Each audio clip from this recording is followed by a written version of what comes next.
Bismillah. Assalamualaikum warahmatullahi wabarakatuh.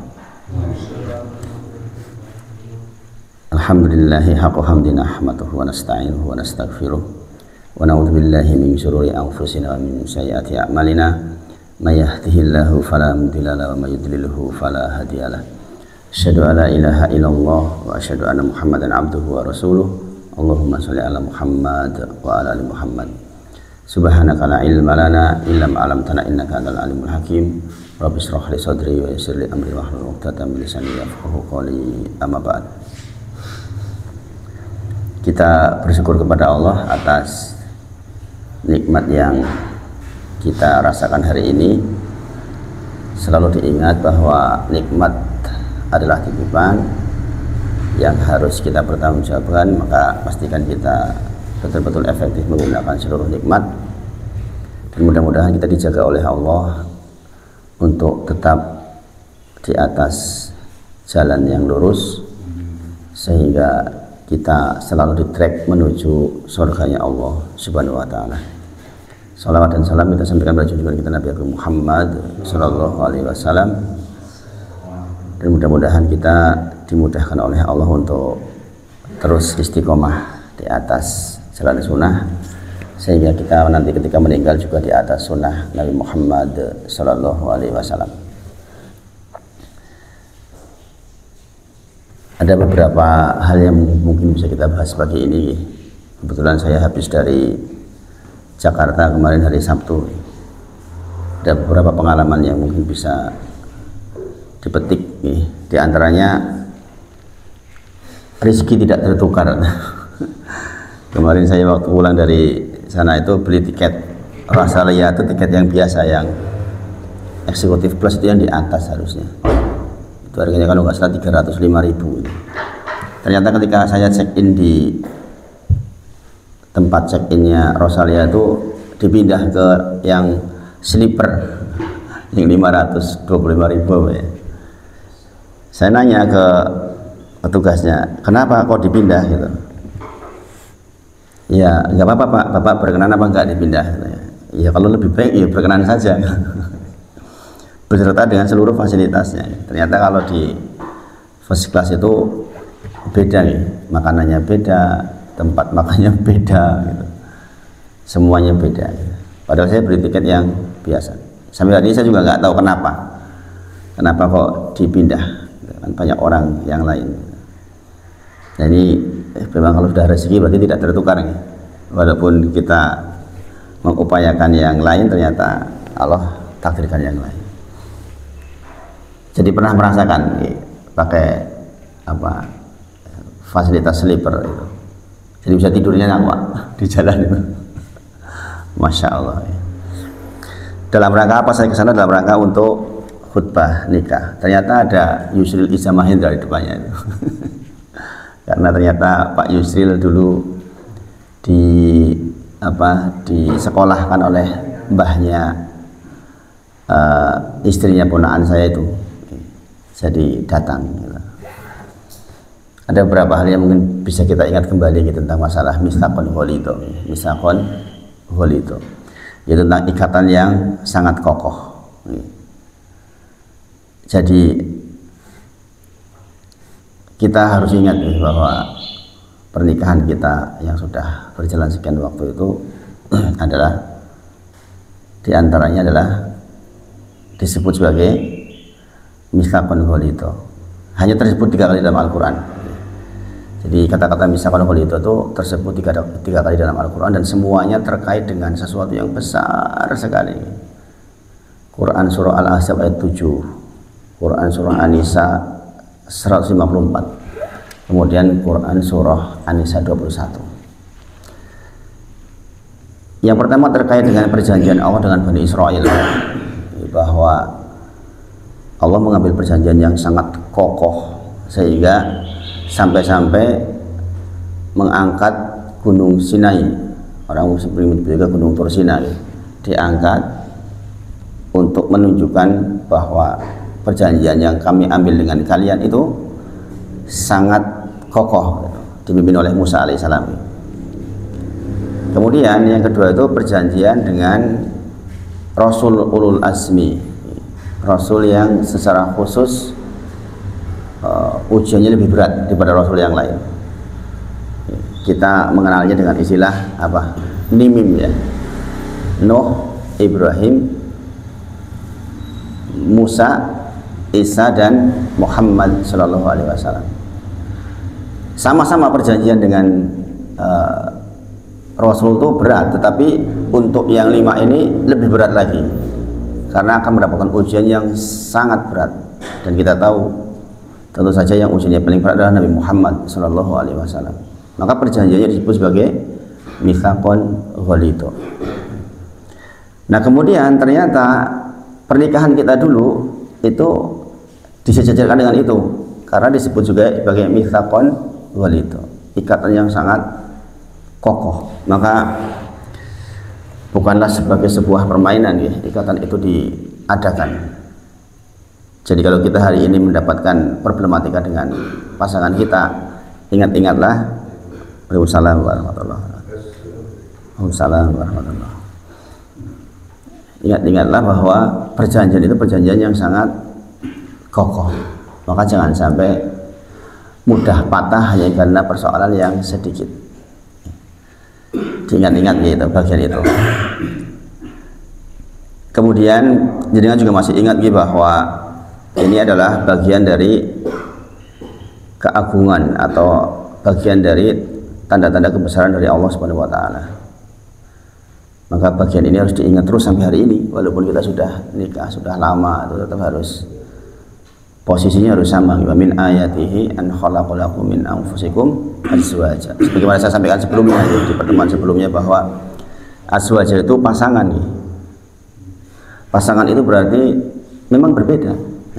Memang berangkat dari perbedaan keluarga, perbedaan sifat untuk menjadi pasangan. Seperti sandal juga kanan dan kiri. Ada siang, ada malam, memang berpasangan dan punya sifat yang berbeda dalam rangka untuk dijadikan pasangan. Wa min ayatihi an khalaqalakum min anfusikum azwaja. Azwaja itu pasangan. Litaskunu ilaiha, agar ada rasa tentram. Nah ini penting ini. Jadi ternyata menyelesaikan semua masalah rumah tangga itu dari ketentraman, tenang dulu maksudnya itu. Ini yang perlu diajarkan kepada menantu-menantu kita kalau kita menikahkan anak kita. Tenang dulu ya kalau ada masalah. Jangan gembrobyok, jangan gerusa-gerusu, pokoknya tenang dulu. Di antara definisi sakinah yaitu ketenangan itu. Jadi kalau di dekat pasangan itu tenang.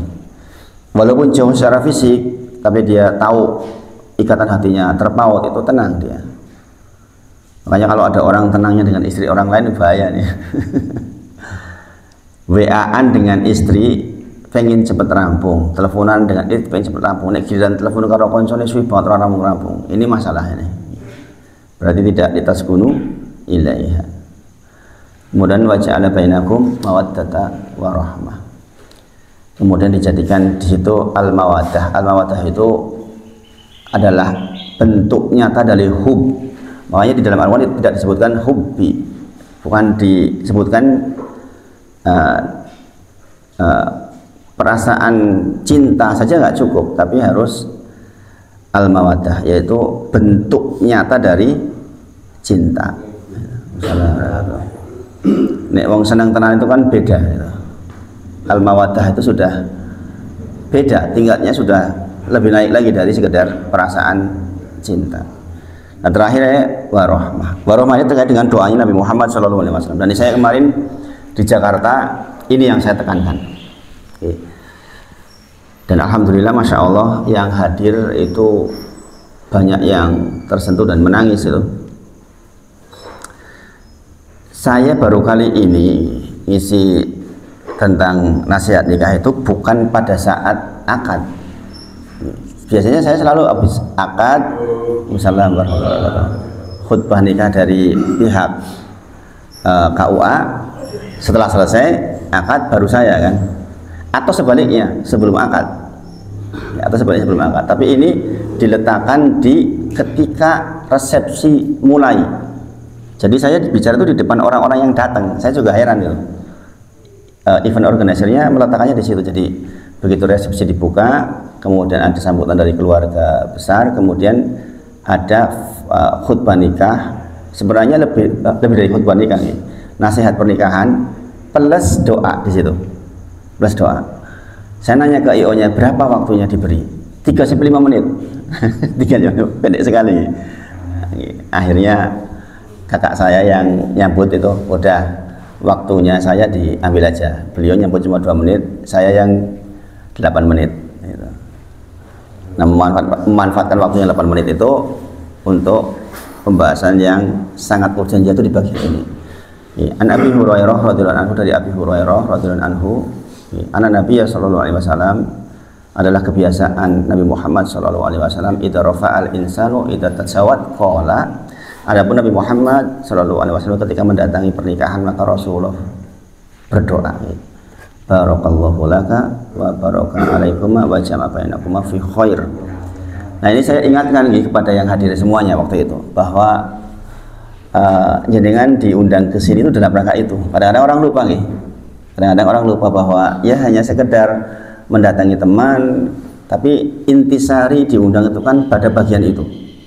Jadi idza rafa'al insan idza tazawwad qala, adalah Nabi Muhammad sallallahu alaihi wasallam ketika diundang untuk pernikahan maka Rasulullah bersabda. Nah, ini bagian ini yang paling penting sebenarnya.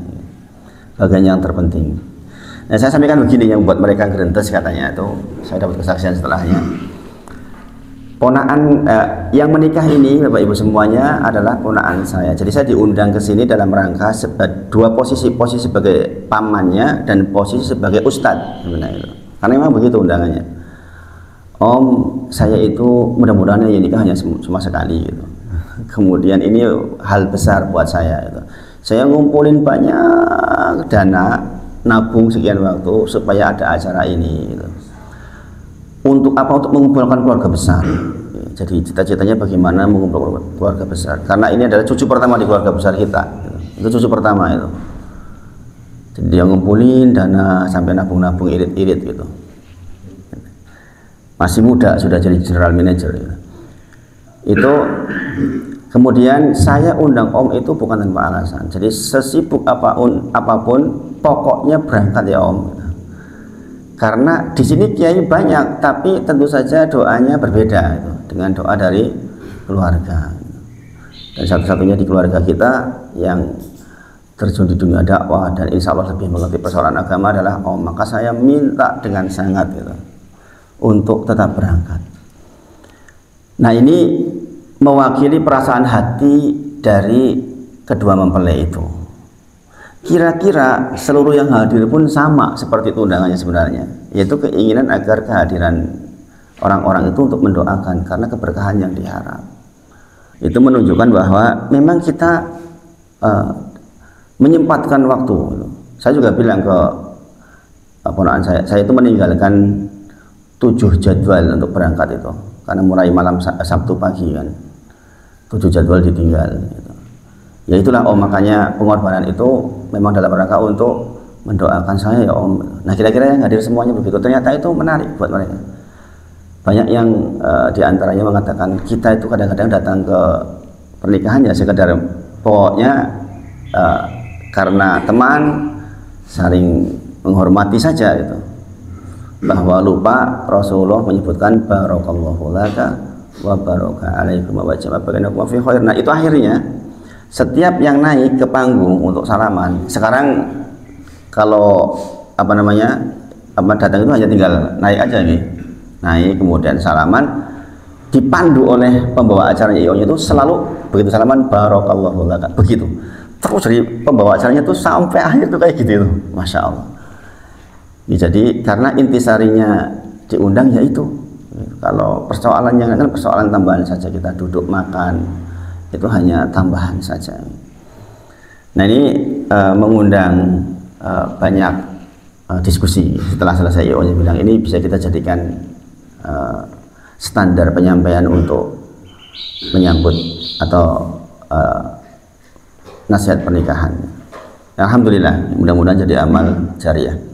Doanya adalah barakallahu laka, barokah atas kalian berdua, wa barokah. Yang kedua itu barokah, yang kedua barokah di atas kesusahan dan kesenangan. Kalau yang barokah pertama barokah secara umum, barokah yang kedua barokah di alam problematika di dalam kehidupan, susah senang itu kan bagian dari problematika. Wa jama'a bainakuma fi khair, dan semoga Allah kumpulkan kalian di dalam kebaikan. Nah, ini yang kita pegang sampai hari ini. Jadi pernikahan itu disebutkan oleh Rasulullah, wa jama'a bainakuma fi khair. Betul-betul kita sampai mati itu kita berdua dengan istri kita tuh di fi khair, di dalam kebaikan. Maka disebut rumah tangga. Para ulama menyebut rumah tangganya tangga-tangganya kita tapaki menuju keridhaan Allah Subhanahu wa taala.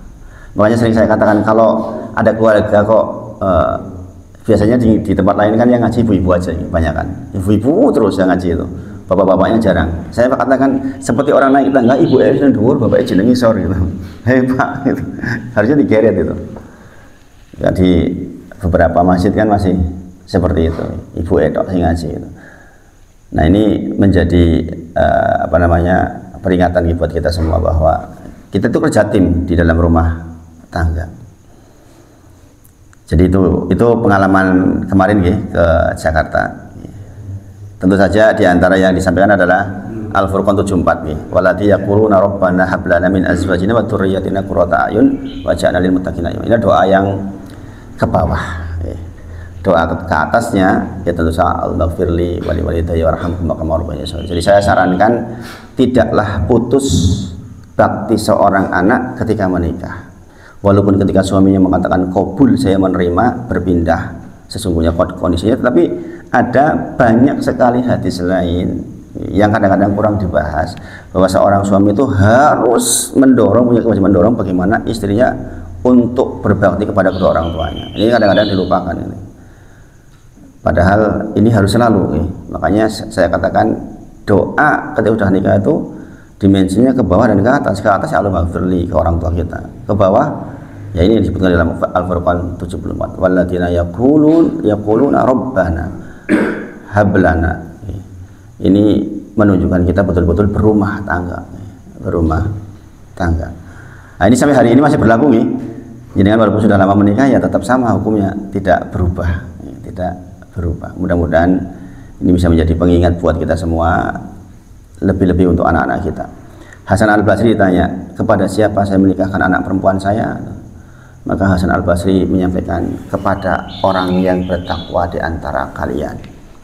Kenapa? Kata beliau di dalam pembahasan kitabnya, kalau engkau punya menantu yang bertakwa, andai kemudian menantumu mencintai anakmu, maka dia akan berusaha dengan cintanya untuk mengantarkan dia ke surganya Allah Subhanahu wa taala. Kalau ternyata hasil ta'arufnya nggak cocok, misalnya ternyata kok dalam rumah tangganya dia nggak ada rasa cinta, maka dipastikan orang bertakwa nggak akan menyakitinya. Demikian kata-kata dari Hasan Al-Basri. Bukankah kita pernah mendengar orang mengeluh, anakku diamui di bojone, subhanallah. Seandainya dia orang bertakwa, walaupun mungkin tidak cinta, tidak akan pernah ngamuki anak kita. Na'udzubillah min dzalik. Maka demikian yang disebut oleh Hasan Al-Basri. Pokoknya kalau mau menikahkan anak, cari yang bertakwa. Dan kemarin saya dapat pelajaran dari Pak Sunardi, Pak Tovan. Jadi beliau ketika menikahkan anaknya tidak ditanya pekerjaannya apa, tidak ditanya, hanya ditanya hutangnya ya Pak ya, hanya hutangnya ya, supaya tahu posisinya. Kalau masih punya hutang selesaikan dulu mungkin gitu. Kemudian dinikahkan, masya Allah. Padahal ya orang sangat mampu ya Pak. Jadi ada hal yang ya, orang belajar ini, orang belajar. Kebetulan beliau salah satu penasihatnya bin Bas, masya Allah. Nah, itu beberapa pelajaran yang terus terang saya kembali sampai gergel waktu melihat acaranya itu. Ya Allah, iya ya sudah dulu saya timang, dulu anak ini saya ketika lahir itu saya ikut menyaksikan lahirnya dan ikut menimangnya itu. Sekarang sudah mengantarkan pernikahan. Jadi kita kesimpulannya kita sudah tua. Sudah tua. Dulu menemani lahirnya, sekarang menemani nikahnya. Pak Eko alhamdulillah udah dua-duanya. Berarti udah tua Pak Eko. Udah tua. Kita semua sudah tua. Sadar-sadarlah kita semua sudah tua. Kita sudah sangat tua bahkan. Anak-anak kita sudah menikah. Saya mungkin anak saya belum, ponakan saya sudah. Masya Allah. Mudah-mudahan ada pelajaran yang bisa diambil dari hal itu ya. Berikutnya saya masih menyampaikan terkait dengan refleksi kita terhadap awal tahun di 2025 ini terkait dengan masalah bahayanya maksiat. Sebenarnya ada 20 poin pembahasan. Saya menyampaikan yang sedikit. Kemarin saya sampaikan di Gunung Sempu juga, tapi saya yakin ini diulang pun bagi Pak Taufan insya Allah bermanfaat. Jadi dulu ketika di Mahat, setiap akhir tahun, awal tahun itu mesti kita refleksi tentang pelajaran yang sudah lewat. Pelajaran yang sudah lewat itu sudah efektif kita implementasikan belum? Persoalan belajar itu bukan hanya persoalan mengumpulkan ilmu, tapi bagaimana ilmu teraplikasikan di dalam kehidupan nyata. Ini jauh lebih penting. Makanya awal tahun dan akhir tahun kita mesti refleksi dulu. Pelajarannya kemarin bagaimana? Kita sudah mempelajari fikih 4 mazhab. Ini bagaimana misalnya? Jadi dipelajari. Kemudian di awal tahun biasanya persoalan mengingatkan tentang betapa buruknya kemaksiatan. Kemaksiatan itu lawan dari ketakwaan ya. Kalau takwa apa? Melaksanakan perintah, menjauhi larangan. Kalau maksiat, melaksanakan larangan, menjauhi perintah. Itu maksiat. Dikon salat ora. Dikon ojo zina, itu maksiat kan itu. Makanya kalau ditanya maksiat yang dimaksud itu apa? Yaitu keadaan dimana kita itu malah justru melaksanakan larangan, menjauhi perintah. Itu disebut sebagai maksiat. Maka di situ terkait dengan jihad an-nafs. Jihadu an-nafs, jihad terhadap melawan diri sendiri. Dan ini para ulama menyebut bahkan jihad seperti ini tuh bahkan bisa jadi lebih utama dengan jihad bisinan, dengan senjata maksudnya. Kenapa? Dilihat dari sisi waktu maksudnya.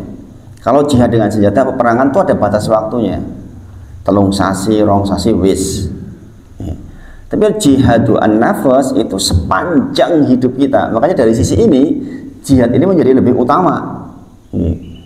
Lebih utama karena terus-terusan sepanjang kehidupan kita itu, maka itulah bagian dari jihad melawan diri sendiri. Sampai di dalam kitab Ad-Da' wad-Dawa itu penyakit dan obatnya, itu judul kitabnya itu, masya Allah sebenarnya saya pengen banget bahas itu. Disebutkan bahwa kemampuan orang melakukan jihadu an-nafs, jihad melawan diri sendiri itu akan mencegah dia terjatuh pada keadaan di mana dia tertawan atau terpenjara oleh hawa nafsunya. Ini kan penting ya. Banyak orang yang tertawan, terpenjara oleh hawa nafsunya. Ibu-ibu misalnya saya tanyakan, mereka tuh masih suka nonton film Korea misalnya. Ini orang nonton kok rasanya ya kepiye, gatel gitu. Itu kan terpenjara oleh hawa nafsunya untuk ingin melihat sinetron, ya kan? Iya, itu banyak terjadi seperti itu. Saya nonton berseri-seri. Bayangkan satu seri 1 jam misalnya, nonton 10 seri 10 jam. Bayangkan kalau itu dikonversi menjadi bacaan Al-Quran udah berapa? Separohnya lah. Udah banyak banget itu. Ada orang tua yang tertawan dengan keinginan untuk bersenang-senang, dolan misalnya. Itu dia terpenjara, tertawan oleh hawa nafsunya untuk melakukan hal yang sebenarnya tidak teramat sangat penting. Nah, kalau kita sudah mulai tua ini kan bahaya banget kalau ini dibiarkan. Makanya di dalam kitab Ad-Da' wad-Dawa itu disebutkan hal seperti ini. Masya Allah. Jadi jangan sampai karena kekalahan kita melawan diri sendiri, kemudian kita tertawan oleh hawa nafsu kita. Dulu zaman kuliah ada loh teman yang tertawan oleh kesenangannya melihat film porno. Ada yang kayak gitu tuh. Atau ya mungkin ada yang tertawan dengan orang rokok kecut. Itu kan tertawan dengan hawa nafsunya itu. Ya kan? Duh, ini orang rokok kok kecut mentoh. Memang kenapa? Itu kan dibuat sendiri, ya kan? Nyatanya ada orang yang nggak rokok nggak kecut itu. Atau misalnya orang sudah tua kadang-kadang punya kebiasaan ngangkring sampai jam 12. Kongko-kongko ya. Nek orang ngangkring kok rasanya yuk gatel ya. Misalnya. Nah, ini juga hal-hal yang juga dia terpenjara oleh hawa nafsunya. Atau dia punya hobi bersepeda tapi berlebihan. Ya, berlebihan dong. Sampai-sampai hal-hal yang sifatnya wajib pun ketinggalan. Ini kan berarti dia tertawan oleh hawa nafsunya. Berarti dia jihadu an nafsnya tidak berhasil. Nah, ini di awal-awal kayak gitu, tahun kayak ini dan harus betul-betul merefleksi bagian itu. Sehingga hasil pelajaran kita di masa lalu itu benar-benar efektif bisa kita gunakan. Sekali lagi, ilmu bukan hanya persoalan dikumpulkan, tapi dipraktekkan. Kemudian dikatakan lebih utama dari jihad bisinan dengan senjata karena variasinya itu banyak banget. Nek wong perang ya kaya ngono kae. Tapi kalau melawan diri sendiri itu banyak banget variabelnya. Kadang dari istri, kadang dari anak, diri kita pribadi, ya kan. Banyak sekali variasinya yang harus kita hadapi. Makanya dari sisi itu sekali lagi menjadi lebih utama. Ada beberapa ayat dalam Al-Quran yang menyebut keutamaan meninggalkan maksiat. Yang kita bahas adalah dampaknya, tapi ini saya sebutkan keutamaan. Dikatakan fa'amma man khafa maqama rabbih wa naha nafsin 'anil hawa fa innal jannata hiyal ma'wa. Bagi orang yang mampu atau dia mengingat keadaannya di mana dia akan berdiri di depan Rabb-nya, kemudian dia menahan dirinya untuk tidak memperturutkan hawa nafsunya, maka bagi dia dua surga. Dan dia tempat kembalinya adalah surga. Fa innal jannata hiyal ma'wa, kembalinya adalah surga. Maksud dari dia takut berdiri di hadapan Allah kelak, itu keadaan di mana dia akan dihisab oleh Allah Subhanahu wa taala. Ketika dia mau berbuat itu mikirlah, nanti kan saya dihisab nih. Perbuatan ini nanti saya hadapkan kepada Allah seperti ini. Maka dia ingat Allah. Kemudian dia meninggalkan, dia gantikan dengan yang ketakwaan. Nah, ini makanya dikatakan dua surga dari sisi ada upaya meninggalkan, kemudian ditutup dengan kebaikan. Ini kan dua kebaikan maksudnya di situ. Masya Allah nih. Waliman khafa maqama rabbih jannatain. Kalau orang yang mampu menahan dirinya, maka dia mendapatkan dua surga.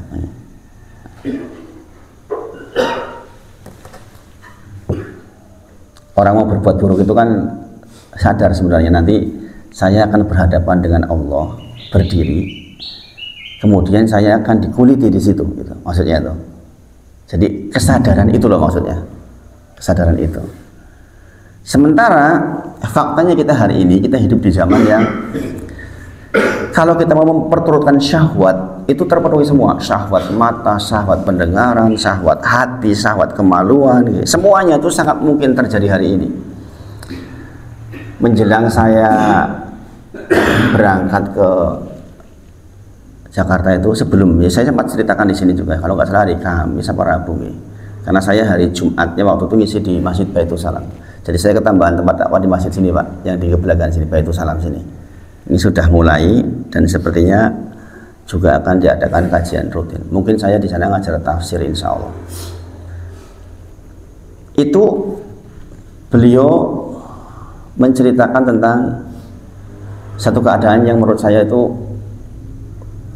betapa hari ini itu yang namanya pemenuhan atas syahwat itu berpeluang di mana-mana. Mungkin Pak Marlan tahu, di kalangan orang-orang yang bekerja di dalam saja masih ada yang terjadi perselingkuhan Pak, dekanatnya dengan ininya dan sebagainya itu banyak ya gitu ya. Kebetulan kemarin ada yang sampai ke Polda urusannya ini dari universitas yang dikenal Islami, padahal kan ini terjadi Bapak Ibu semuanya. Bayangkan sekarang kalau melihat positioningnya kan ya orang-orang berpendidikan. Bahkan kemarin pagi saya dapat informasi dari salah satu jamaah PhD loh ini, doktoral, menikah dengan mantan mahasiswanya, datang ke KUA dalam kondisi sudah hamil calon istrinya ini. Jadi bayangkan sekarang kalau doktor saja yang seharusnya jadi contoh kebaikan saja sudah pada level itu, bagaimana mahasiswanya? Jadi kan kebayang nggak? Bagaimana mahasiswanya? Kalau guru kencing berdiri, murid kencing berlari. Ya subhanallah. Salah satu asrama, ya, termasuk yang saya berat mikirnya karena anak saya juga baru mau sekolah. Universitas kan punya asrama untuk penyesuaian 1 tahun. Di sini juga ada asramanya, Pak. Kalau di UMY namanya Unires, kalau di UAD namanya Persada. Nanti saya hapus di video nama-nama itu. Ada di antara yang terjadi itu, yang kemarin sampai ke urusan sampai ke Polda itu, anaknya mudirnya justru yang mahasiswa di situ itu sudah berhubungan badan 4 tahun dengan mahasiswi UIN. Ini yang akhirnya ibunya itu nggak terima. Saya juga lucu juga, harusnya ketika seperti itu kan ya sudah dinikahkan. Ini ibunya nggak mau sama laki-laki itu, akhirnya diurus tuntut-tuntun sampai ke Polda. Subhanallah, sudah 4 tahun berhubungan badan. Subhanallah. Di zaman seperti ini, betapa pentingnya kesadaran untuk menghindari maksiat. Keadaan di mana dia sadar nanti akan berdiri di depan Rabb-nya. Ini fakta yang terjadi. Bahkan Pak Eko, beliau menyampaikan ke saya, karena dia empirik ya, karena dia ngurusi di pengadilan agama. Di sini Pak Eko, di pertunggalan tinggi dekatnya dengan ini, banyak yang open BO. Subhanallah, mahasiswinya PGRI loh Pak. Subhanallah. Ya, jadi dia sering menghadapi kasus soal yang terkait dengan seperti itu. Jadi kita memang hidup di zaman yang syahwat itu sangat mudah terpenuhi. Maka betapa pentingnya kita membangun kesadaran tentang keadaan di mana kita akan berdiri di depan Rob kita. Itu tuh penting sekali ke anak-anak kita. Tentang bahwa ancamannya tidak akan mencium bau surga misalnya. Saya nanya ke Amar, kamu tuh punya teman yang ayah tahu banyak yang kena minuman loh. Terus kamu mempertahankan dirinya gimana? Loh ya, aku nggak bakal mau ya. Walaupun dekat sama mereka, walaupun di depan saya dia minum, nggak bakal mau. Kenapa? Ditanam di pondok dulu, nggak bakal cium bau surga kalau minum itu. Jadi saya nggak bakal mau ya nuker kayak gitu dengan nggak cium bau surga, berarti nggak masuk surga toh ya, kayak gitu. Itu kan hal seperti itu penting ditanam itu kayak gitu di anak muda. Jadi dia bisa bertahan karena ada akidah yang ditanam. Nggak bakal mau ya. Teman seangkatannya dia, naudzubillah, sudah ada yang jadi pezina. Dia cerita ke saya itu. Terus kamu bertanya bagaimana? Aku nggak bakal mau ya yang itu ya. Nggak bakal mau. Karena dulu ditanam, ya ini pentingnya di pondok juga ada bagusnya. Jadi ditanam di pondok itu dalam hal itu tuh bagus sebenarnya. Nah di zaman seperti sekarang ini bukan hanya pemudanya, ya seperti ini dengan Sanjang itu banyak ternyata. Nah ini kan problematika besar buat kita semua nih bapak ibu semuanya. Makanya memahami tentang dampak maksiat itu menjadi sangat penting, harus disampaikan sebenarnya. Saya hampir setiap pagi menyampaikan satu itu. Ini loh Mar, yang namanya dampak maksiat. Di antaranya adalah akan dijauhi oleh malaikat yang menjaga kita. Kita tahu ya. Alladzina yaquluna rabbana, sebentar, saya agak lupa ayatnya. Alladzina yaquluna rabbana tsumma istaqamu tatanazzalu alaihimul malaikah alla takhafu wa la tahzanu wa abshiru bil jannati allati kuntum tu'adun. Setiap kita yang beriman ini Allah kirimkan malaikat sesungguhnya untuk jagain kita. Tatanazzalu alaihimul malaikah. Tetapi setiap sekali satu maksiat tadi jelas melaksanakan larangan, menjauhi perintah. Maka setiap kita melaksanakan satu maksiat, maka di dalam hadis dikatakan malaikat pergi dari kita 1 mil menjauh. Bahasa di hadisnya mil, 1 mil. Kita lakukan dua maksiat, maka 2 mil menjauh. Seiring menjauhnya malaikat itu maka digantikan oleh posisi setan. Al-A'raf 28. Allah berfirman tentang waja'alna sayatin, kami jadikan sebagian setan itu adalah menjadi sahabat dekat, menjadi teman dekat karib. bagi orang-orang yang la yu'minun, orang-orang yang tidak beriman kepada Allah Subhanahu wa taala. Jadi seiring menjauhnya malaikat, maka mendekat setan. Nah, ini kan bahaya banget ini. Makanya ada sering kalimat begini kan, satu maksiat akan menimbulkan maksiat yang lainnya. Begitu maksiat nanti dia akan melakukan maksiat yang lain, terus begitu. Kalau nggak dipotong jalurnya itu benar-benar bisa habis kita. Dan ini mengancam generasi muda kita, bahkan generasi tuanya. Subhanallah.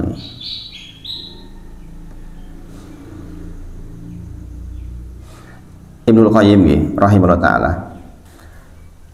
beliau menyebutkan tentang barang siapa ya mampu menahan hawa nafsunya akan mendapatkan nikmat luar biasa sebagai pengganti atas nikmat yang terluput darinya, bahasanya begitu. Contoh kita bisa saja terbetik untuk sesuatu yang buruk, berlebih-lebihan nonton berita itu kan juga keburukan. Kita tahu yang ditonton itu kadang-kadang bajunya juga nggak karu-karuan, ya enggak? Zaman sekarang orang untuk menarik pemirsa katanya orang pakai baju itu ya nggak karu-karuan. Ini faktanya kita hadapi hari ini. Dosakah itu dosa? Jangan dikira nggak dosa, itu dosa. Jangan kok puluhan menit. Para ulama menyebut 1 menit kita memandang itu pun sudah pasti menjauhkan malaikat baik dari kita. Maka barang siapa yang mampu menahan itu, Allah menjanjikan dia akan digantikan terhadap nikmat yang terluput darinya. Berarti sing mau nemeh awet dhewe itu dadi ora sida, maka akan digantikan dengan nikmat yang jauh lebih besar. Jauh lebih besar. Nanti saya sebutkan maksudnya di dalam penyebutan dampaknya. Ibu-ibu misalnya sering saya gambarkan, oh ibu kan seneng banget nonton film Korea, gurunya Abdul aja masih sering banget film Korea, statusnya film Korea, subhanallah. Kemudian dia tahan, nggak nonton. Enggak lah, saya nggak nonton lah. Maka kata Ibnu Qayyim, cepat atau lambat Allah akan balas dengan yang lebih baik untuk menggantikan kenikmatan dia nonton. Nah, ini maksudnya ya. Yang lebih indah dan lebih menyenangkan. Jadi sebenarnya kalau kita mampu menahan dari kemaksiatan itu tuh Allah pasti akan gantikan dengan yang jauh lebih nikmat. Ya ini yang bisa merasakan orang yang sudah melakukan sebenarnya. Orang yang matanya nggak jelalatan di luar, di kantor, pasti nikmat atas pandangan ke istrinya pasti berlipat-lipat. Walaupun mungkin istrinya nggak begitu cantik. Karena itu sesuatu yang secara tabii Allah berikan itu. Allah janjikan barang siapa yang mampu menahan dirinya ghudul basar di luar, maka betul-betul akan digantikan di istrinya menjadi pandangan yang nikmat sekali. Bayangin ada orang datang ke saya, Ustadz saya itu berhubungan badan dengan istri saya itu udah nggak kerasa apa-apa. Ada yang bilang kayak gitu loh, bayangin. Ustadz saya itu berhubungan dengan istri saya udah nggak kerasa apa-apa. Karena saking matanya jelalatan di luar, sehingga yang dia lihat yang lebih cantik. Namanya di kantor nih Pak, kan dandan ya. Biasanya di rumah pasukan daster. Di kantor orang semuanya dandan. Jajan orang mau nomor patio ayu tapi dandan gitu ya. Nah ini menjadikan nikmat dicabut. Ada beberapa dampak nih yang disebut dalam kitabnya beliau, sekitar 20-an. Yang pertama diantaranya adalah ada kesenjangan di dalam hatinya sehingga ada jarak antara dirinya dengan Allah. Ini penting banget ini. Jadi barang siapa bermaksiat kepada Allah, yaitu meninggalkan apa yang diperintahkan, melaksanakan apa yang dilarang, maka dalam hatinya langsung tertanam keadaan di mana dia itu jauh dari Allah. Otomatis akan jauh dari Allah. Dalam bahasa syariat dikatakan sebagai wahsyah. Baina wa baina rabbihi, antara dirinya dengan Rabbnya ada wahsyah. Keadaan jauh, merasa jauh dari Allah. Dan jauh dari Allah itu siksaan tersendiri. Keadaan di mana hati kita akan sangat tersiksa. Sehingga pada keadaan itu kita mau ke masjid malas. Jadi kalau jenengan udah mulai ke masjid malas, itu saya yakin banget ada kemaksiatan yang mungkin bisa jadi kita nggak kerasa itu. Nonton berlebihan misalnya. Nanti kita ke masjid malas, baca Quran rasanya berat. Maka al-iman yazid wa yanqus. Iman itu naik dan turun. Yazid bi ta'ah. yazid atau naik dengan ketaatan, wa yanqus berkurang bi maksiat dengan maksiat. Subhanallah. Jadi itu penderitaan pertama orang yang bermaksiat. Meskipun dia secara duniawi dapat nikmat yang banyak, tapi nggak bisa menggantikan kenikmatan kedekatan dengan Allah. Mustahil, mustahil. Jadi ini bahaya banget nih kalau kita nggak paham ini. Orang mungkin bisa mengejar kenikmatan dunianya banyak sekali. Dia punya ini, punya itu, punya ini, punya itu, punya ini, punya itu. Tapi dia nggak akan dikasih kenikmatan yang sejati. Itu kenikmatan berdekatan dengan Allah tuh nggak akan dapat dia. Jadi kan pernah dengar nggak? Artis bunuh diri ketika di puncak karirnya. Sering toh? Sering banget nih. Penyanyi-penyanyi yang legendaris terkenal banyak yang meninggal gantung diri ketika justru di puncak karirnya. Artinya apa? Pemenuhan nikmat dunianya dia dapat semua, tapi persoalan kedekatan dengan Allah itu nggak dapat. Dan ini banyak terjadi.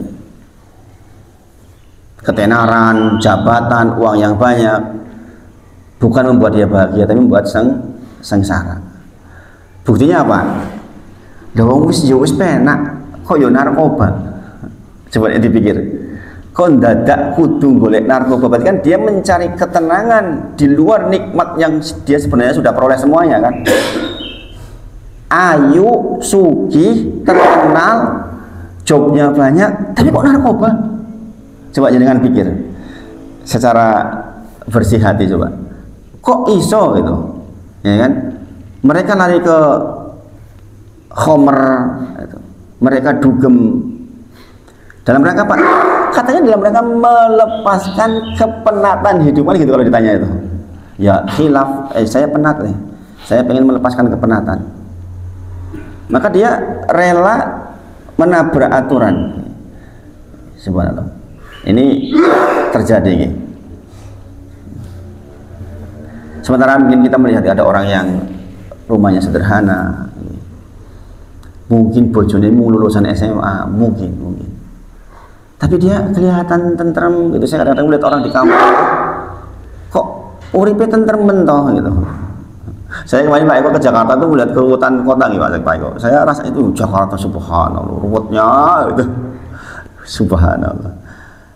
Dibandingkan dengan Seribitan Pak. Longgar, tentrem gitu. Di sana orang hidup subhanallah, berdesak-desakan, ribut sana sini subhanallah. Masuk, saya nganterin adik saya Pak ke Kalideres Pak. Mobil digedor-gedor, gitu kan. Subhanallah, ini orang hidup begini stresnya tiap hari gitu. Nah, adik saya agak penakut orangnya. Calonnya tuh ngoyak-ngoyak itu loh Pak. Gedor-gedor mobilnya itu takut, mungkin dia karena nggak biasa nih.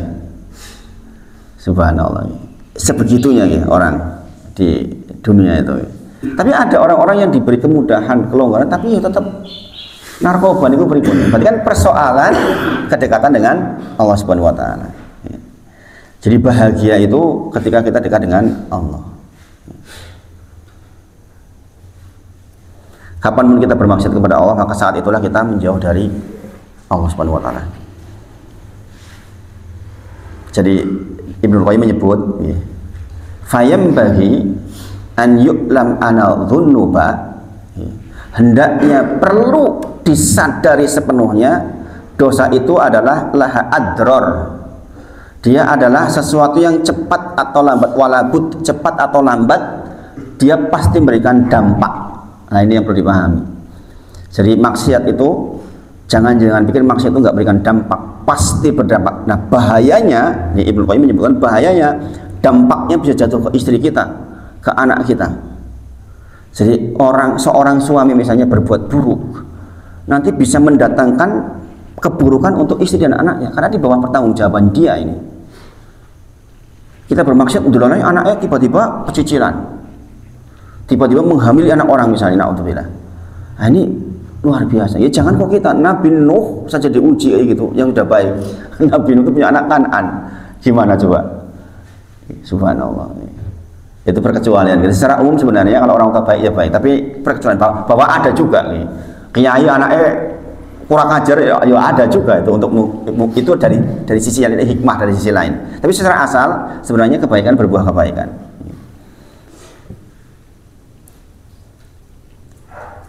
Kemudian yang kedua, ini bagian penting ini. Seseorang yang bermaksiat kepada Allah maka dia akan sulit berhusnudzon kepada Allah, sulit. Padahal anna indadoni abdibi, saya bergantung kepada persangkaan hambaku. Apa yang dipersangkakan hambaku kepadaku itulah yang terjadi dan itu yang berikan kepadanya. Tetapi untuk membangun husnudzon kepada Allah itu butuh sesuatu. Husnudzon itu bukan sesuatu yang didirect. Husnudzon, prasangka baik itu bukan sesuatu yang dibangun oleh kita, bukan. Prasangka baik itu seiring dengan perbuatan baik kita sebenarnya. Lah orang tangi subuh kok berprasangka baik awane untuk rezeki. Oke, misalnya subuh we telat kok pengen ngarep-arep sing api awane, itu kan mustahil. Hati kita pasti akan berontak secara otomatis. Makanya orang yang bermaksiat kepada Allah pasti perasaannya gini. Misalnya nih ada orang tiba-tiba polisi lewat, orang bermaksiat kepada Allah, polisi lewat, ono po yo jojok nangkep aku. Begitu perasaannya. Karena dia bermaksiat kepada Allah. Orang habis berzina, siapapun dia pasti ada perasaan, aku bari abdi hukum karo Gusti Allah. Jadi perasaannya buruk terus kepada Allah Subhanahu wa taala. Buah dari kemaksiatan dia. Nah, ini loh, ini kan penting banget. Makanya orang yang bermaksiat kepada Allah itu diantara dampaknya adalah dia susah sekali berprasangka baik kepada Allah. Padahal prasangka baik kepada Allah itu bagian dari ibadah. Berprasangka buruk kepada Allah itu maksiat, berbaik sangka kepada Allah itu ibadah. Tapi prasangka baik kepada Allah itu sesuatu yang bukan diada-adakan, memang timbul karena seiring perbuatan kita. Maka sekali lagi, maksiat itu dampak yang paling baik antaranya itu. Sekali kita nonton hal yang buruk, yakin pasti bermanfaat. Mesti kita pikirannya otomatis ada dia elek kepada Allah maksudnya. Aduh, bagi aku dihukum apa ya? Ya enggak kayak gitu enggak, Pak? Kalau kita berbuat jelek kan, bagi aku dihukum apa oleh Gusti Allah. Sehingga untuk membangun prasangka baik sebenarnya identik dengan perbuatan baik kita gitu.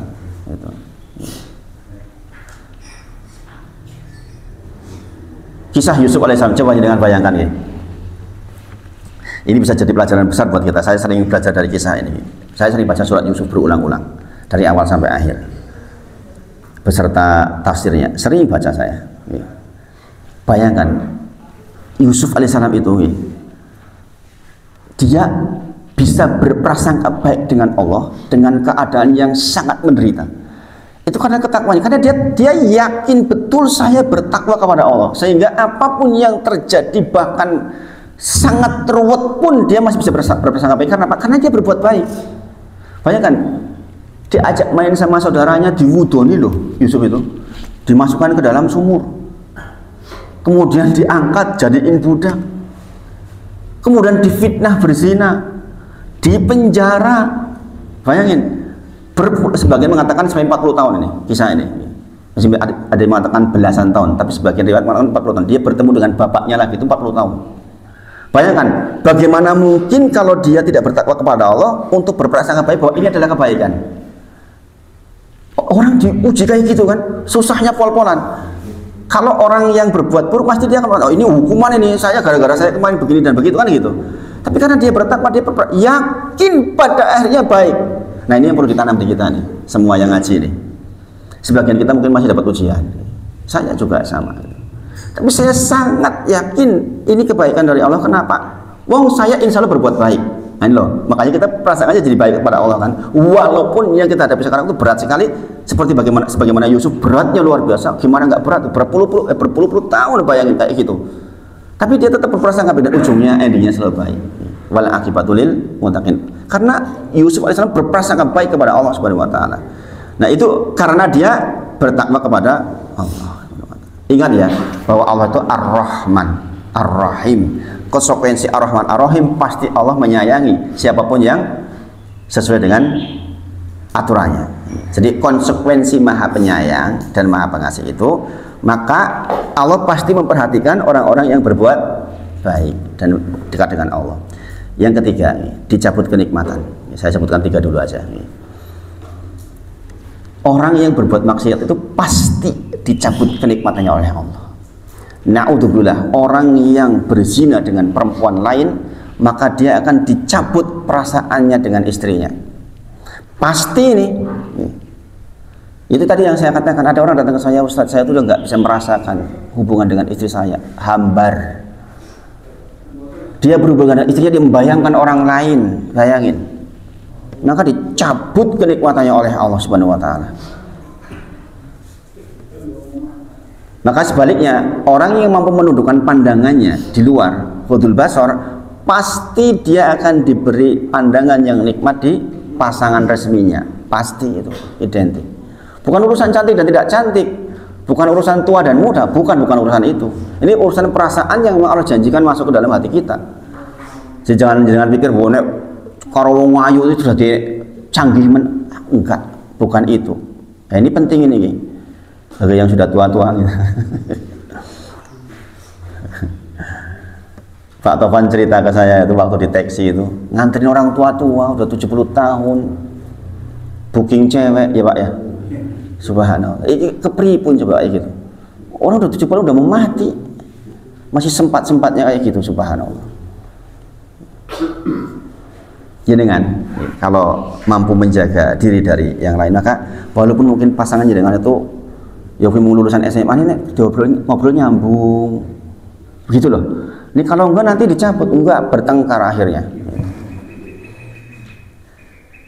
Di keterangan salah satu kitab disebutkan lagi pula orang yang memperturutkan hawa nafsunya itu melihat misalnya, mohon maaf, melihat wanita misalnya, ya iso opo toh, cuma ngiler doang. Dia tidak bisa mengapa-apakan apa yang hanya membayar. Dia di dalam apa namanya kenikmatan semu. Nah ini yang harusnya kita perhatikan gitu. Jadi diberi nyaman oleh Allah itu penting gitu. Jadi Allah itu memberikan bahagia dengan apa yang dipunyai. Ini penting banget gitu. Bojoku ya kuwi, ya kita diberi bahagia di istri kita itu masya Allah. Harta saya ya cuma itu, saya diberi bahagia dengan harta itu loh. Itu yang memberi Allah itu, buah dari kita meninggalkan maksiat. Ya kita sering melihat kehidupan orang yang terlihat sederhana tapi bahagia, kan sering tuh Pak. Orang cuma pakai motor mungkin, tapi kok ketok tentrem gitu, ketok nyenengke gitu. Banyak lah yang seperti itu. Sebaliknya ada orang-orang yang mungkin pakai mobil-mobil mahal tapi ternyata keropos banget kehidupannya.